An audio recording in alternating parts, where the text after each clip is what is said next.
अस्सलाम वालेकुम बच्चों, उम्मीद है आप लोग खैरियत से होंगे।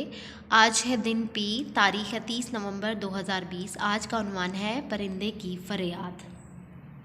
इल्लामा इकबाल ने ये नज़म बच्चों के लिए लिखी है, जिसमें परिंदों को कैद करने या इन्हें तंग करने से बाज रहना सिखाया गया है। इस नज़म के ज़रिए आज़ादी की अहमियत और कदर कीमत को भी वाज़ह किया गया है। आता है याद मुझको गुज़रा हुआ ज़माना, वो बाग की बहारें, वो सबका चहचहाना। आज़ादियाँ कहाँ वो अब अपने घोंसलों की, अपनी खुशी से आना, अपनी खुशी से जाना। लगती है चोट दिल पर, आता है याद जिस दम, शबनम के आंसुओं पर कलियों का मुस्कुराना। बच्चों, आपने इस नज़म की पढ़ाई करनी है, अपने वालिदैन और बड़े बहन भाई के साथ इसकी पढ़ाई करनी है। शुक्रिया।